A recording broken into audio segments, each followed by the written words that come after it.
Naginata friends! So in this video, we're going to be covering how to wear your gi, how to put an obi on, how to tie your hakama, and how to put all those things away neatly and nicely so your pleats stay intact, as well as common mistakes and what not to do. Step 1, your keikogi. So Naginata keikogi, different from a kendo keikogi, we have elastics in our sleeves. Okay. Some keikogi have ties on the outside. You can either remove those ties or just make sure that they're not visible from the outside when you are wearing it with your hakama on top. So you're going to take your keikogi and just put it on like a normal shirt. And then from here, I have a gi right now that has 2 ties, just so that you can see what to do with them if they are outside. You're going to want to tie the inside ties first. So I'm going to look for the tie on the inside of my keikogi and match that with the tie on the other side. Does not have to be super, super tight. It's just enough to keep the keikogi from opening up in the middle. And you're going to tie that tie in a regular shoelace bow. Then the other side crosses over. And if I have ties on the outside like this one does, you can tie them like so. Or you can choose to cut them off if you are not finding that you're using them. Okay, there's the keikogi. Step 2, your obi. Obis are not mandatory, but they are highly suggested and they will be very helpful with keeping your uniform up. So, for the sake of today, I'm going to use my embroidered obi. The front side with the embroidery we'll call the logo side, and the back side we'll call the blank side. So the first thing you're going to do is unwrap your obi. Okay. You're going to take the side that has the logo and turn it towards your body. You want to have a tail off of the end, and the length of your tail is going to vary depending on your body and the length of your obi. Wrap the rest of the obi around your body, but keep the tail with the logo that you just left on top or above the wrapping obi that's going around you. When you have both sides on the end here, pull as tightly as you would like and tie a regular knot with the tail that was wrapping around you going over the logo obi. What I'm doing here is I'm letting this logo part fold downwards so that you can see the logo facing outwards before I start to tie that knot. So that way, when they're hanging down like this, the logo is facing out. The blank side is going to go through the obi part that I wrapped around so that the knot is secure and nice and flat. Then I'm going to rotate the obi towards my back. Try to get it somewhere in the center and tug, tug, tug so that my gi is nice and straight. Okay, your hakama. Let's talk about the different parts of the hakama first. So, you have a hard plastic plate. Most of them are plastic these days on the back. This is called your koshita. So this goes right above where your hip bone is in the small area of your back. If you're a woman, it goes around your waist area-ish. If you're a man, it drops a little bit lower so it sits right on top of your hips. There are himo in the front. These himo are much, much longer, so we'll call those the long himo or the front himo. And then you have himo in the back that are much shorter, so they'll either be the back himo or the short himo. Stepping into your hakama. Open your hakama.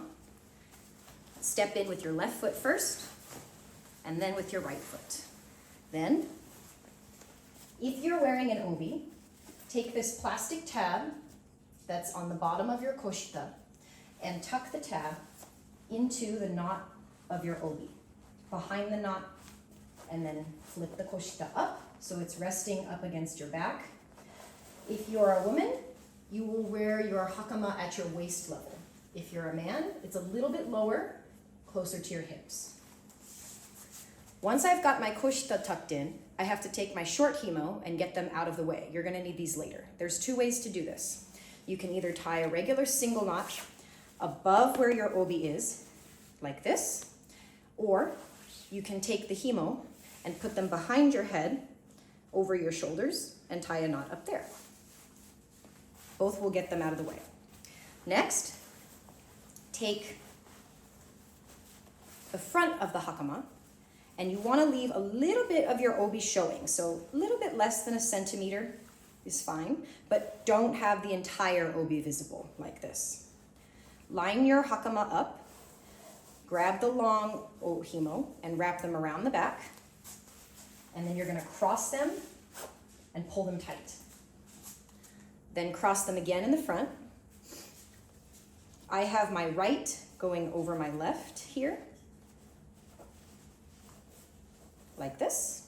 And then from here, the ends are going to go inside of your hakama. And you are going to tie a bow underneath here. For the sake of the video, I'm going to tie it on the outside just so that you can see, and then we will go to the next step from there. Regular shoe bow. So knot, one bunny ear, the other bunny ear, bring it through like you're tying your shoes. And then from here, you want to try to make the himo and the bunny ears the same-ish length, just so you don't have any extra fabric flopping around. Once you've got it there, just push it down so that way you don't have anything sticking out of your sides. Once you have your knot tied underneath your hakama, now we're going to use the short himo. So I undo my short himo so they're hanging out to the sides like this. And now is a good time to adjust anything, double check and make sure you're straight. You're going to take your short himo and you're going to cross the right over the left. So this is my right hand. I'm taking the right himo. It's crossing over the left, like so. Then the right himo is going to go underneath all of the himo that are crossed in the front, in the regular knot. You'll end up, I like to say like you're trying to punch yourself in the stomach, because you're gonna push up through the himo that are already here, so that the himo that was on the right is now going up vertically, down when it hangs. I have another himo here. This used to be the left one, but it's now the right side. I'm gonna take this side and I'm gonna fold in about 4-inch sections, like this, until I don't have any more.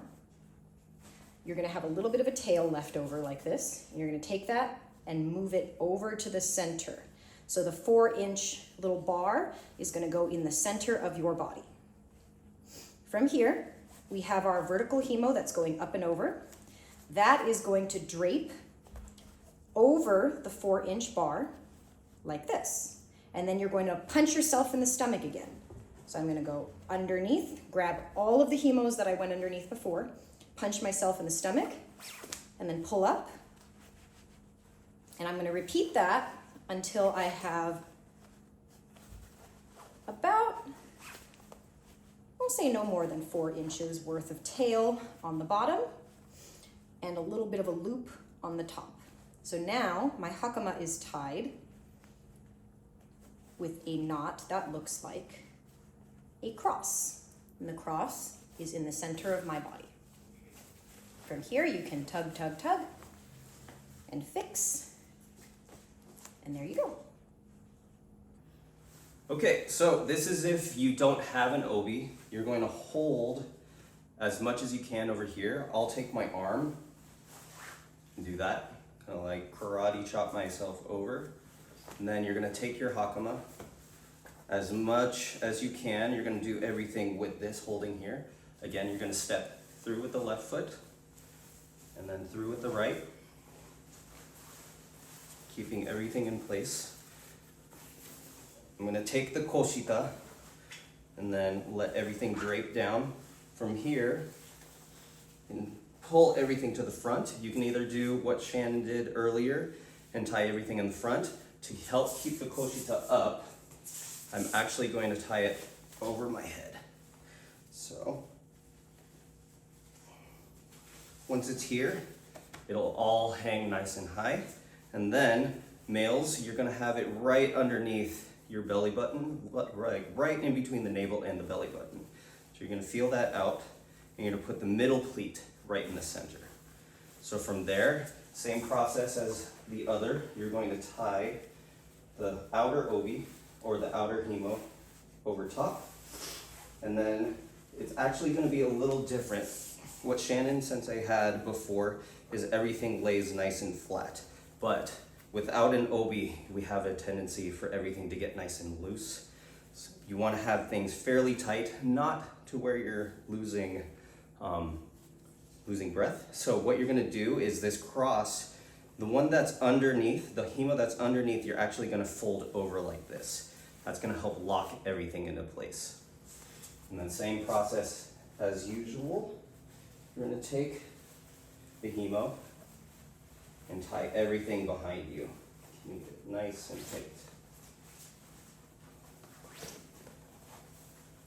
You're gonna have to get really good at tying this without looking. And then you're gonna have to feel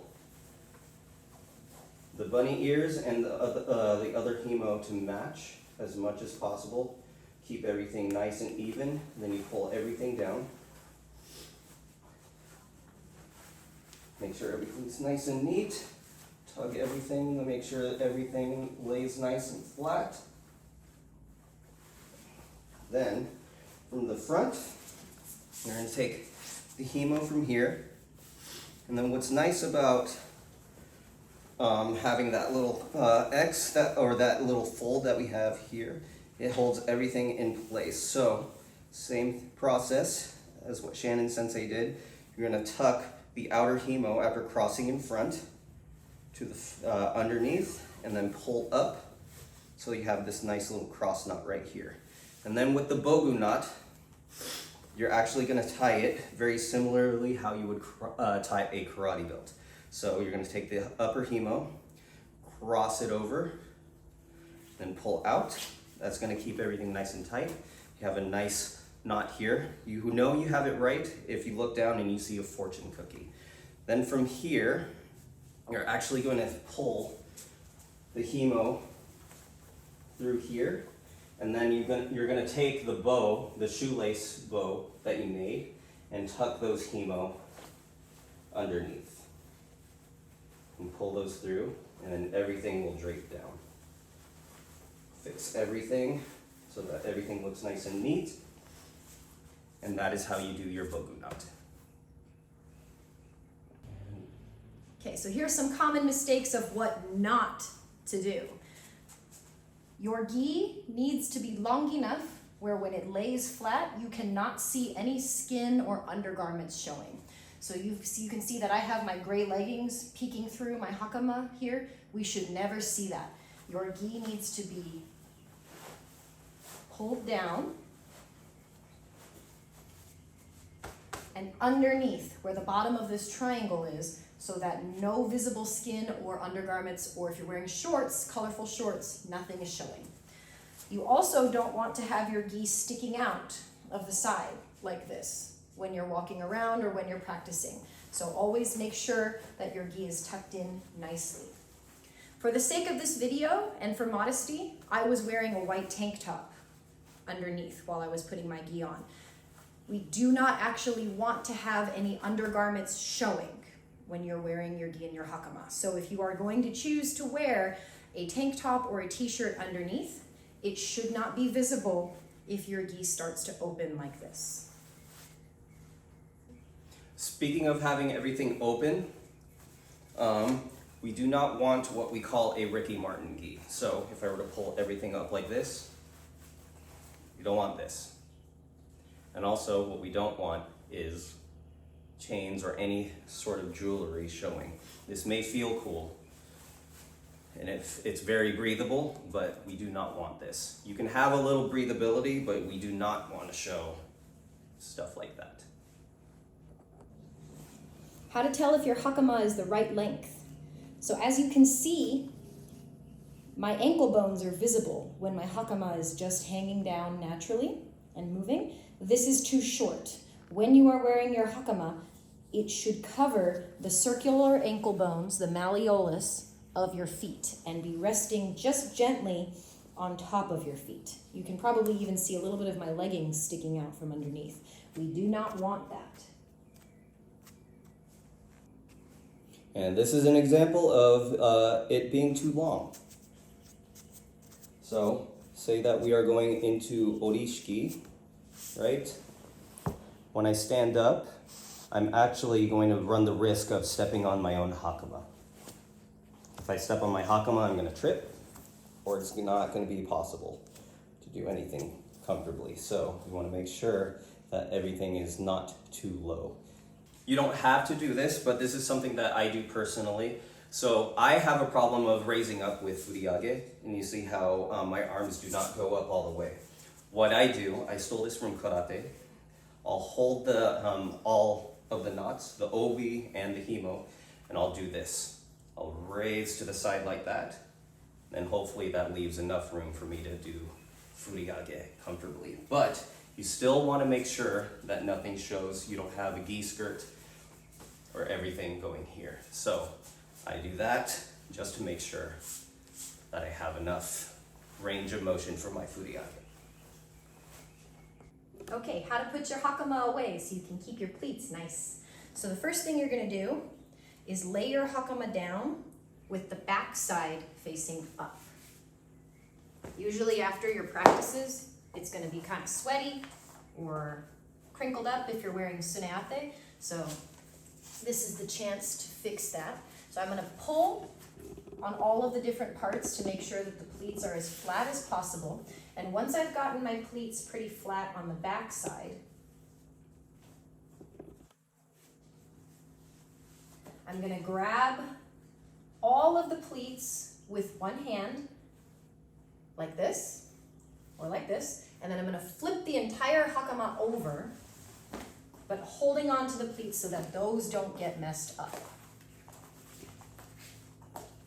Okay, from here, same process, you're gonna tug, make sure they're nice and flat, and then you're gonna fix the pleats.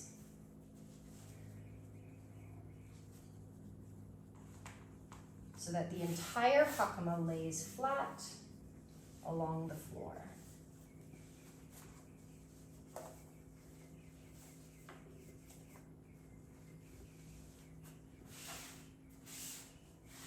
Like so. There's two different ways that we like to fold our Hakama.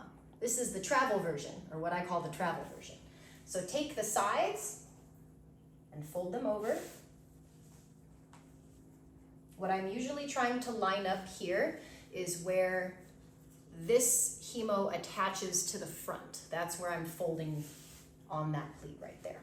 From here, you're gonna take the himo in the front and you're going to fold it along the line of the front like this. And then I'm gonna take my finger, hold on to that, and then fold it down so it goes along the line of the pleat on that side. Once it gets down to the bottom, bring the himo back up, lays flat. Same on the other side. Take the top himo, that's on the front, fold it over, then put your finger in place, fold it down, bring it down the line of the middle pleat, or the most inside pleat, all the way to the bottom, fold back up, like so. From here, I fold my Hakama in thirds, or try at least to do in thirds. So I grab everything from the bottom, including the himo on the top, and trying my best to hold them in place. One, and then along the way if I need to fix. Two, fix, and three. Okay, from here,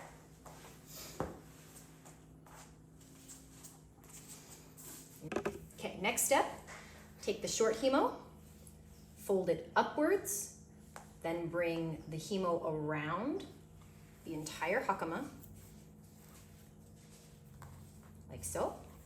And from here, it's gonna go through,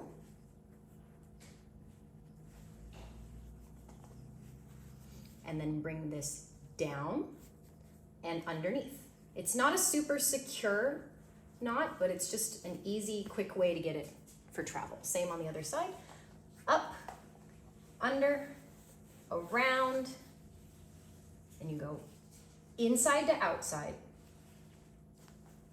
and then from outside, underneath. And then if I did this correctly, then when I pick it up, everything comes along and it should lay down nice and flat. And again, it's not a super secure knot, but for travel, when you're putting it in a furoshiki or a backpack, it keeps everything together. Okay, so starting from our flattened position after fixing the back and the front, you want to make sure the pleats are nice and even. The logo is lined up with the middle pleat. Then, same as what Shannon Sensei before, you want to line the fold up where the himo ends at the end. So fold it inward, lay it flat. Fold it inward, lay it flat. So this is where it differs. I fold them in fourths or in half and then in one more half. So I take everything and I fold it over, lay it nice and flat. It should line up with the top of the front here. And then you fold it in half again, and you want to aim for the fold to end right in the middle of the logo. And then from here, this is the fancy Bogu or fancy Hakama knot. So you want to take the longer himo, the himo that's in the front. You always want to go left side first, so you're going to cross it in front. And depending on what himo length you have, that is going to dictate how much folding you do.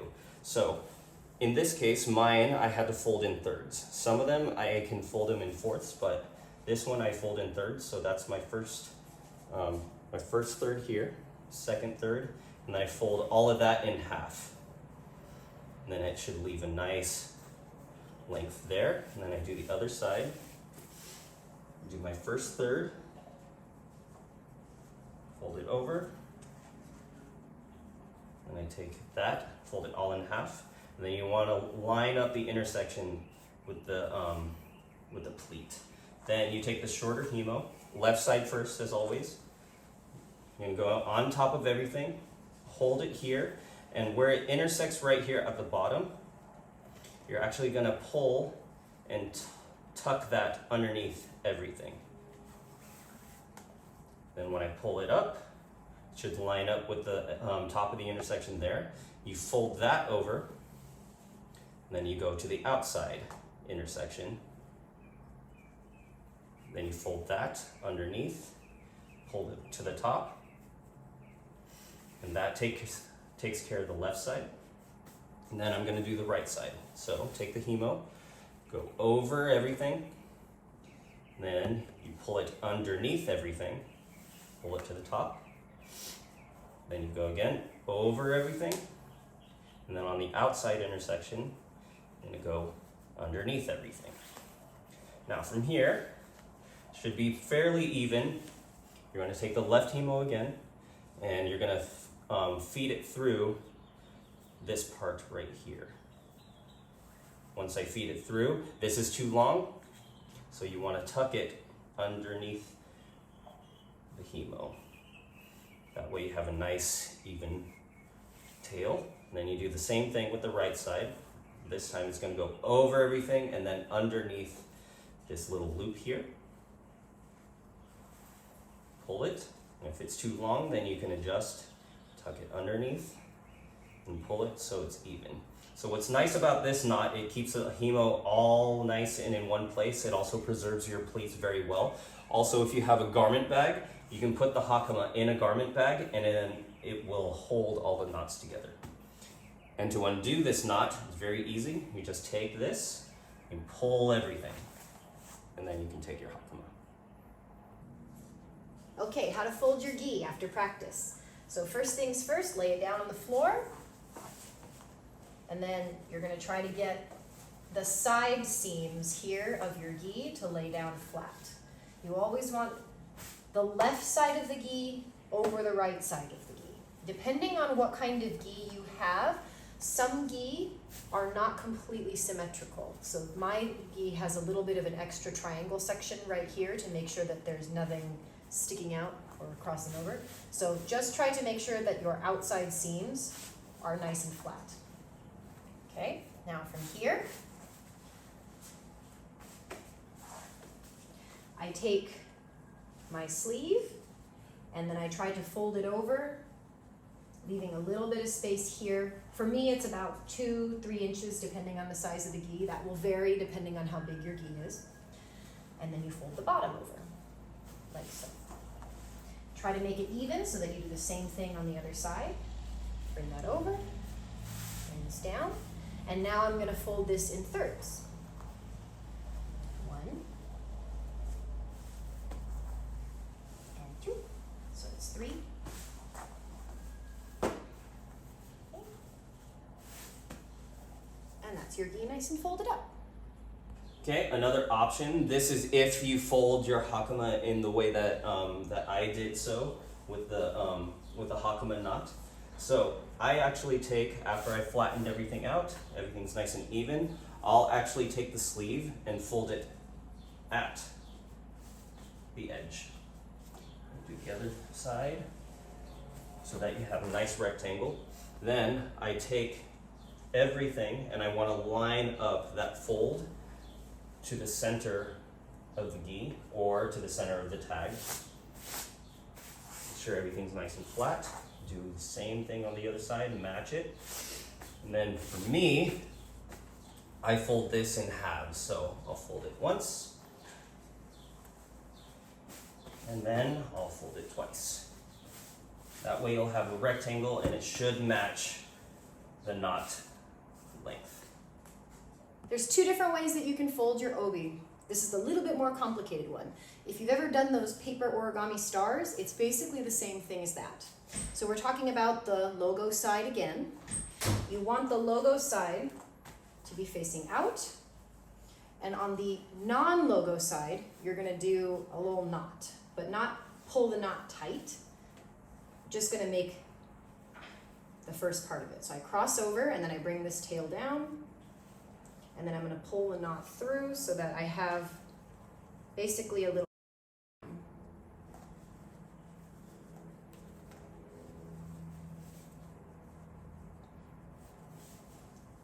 Okay, so I have a little like this.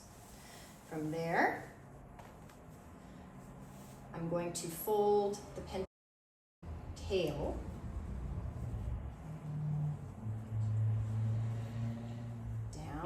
So I go right, and then left side, and then the right side, and then the left side, over and over, right side, left side, right side, left side, right side, left side, until I get to the end. And then once I'm at the end of the obi here, you're going to take this little tail and you're going to shove it through this triangle.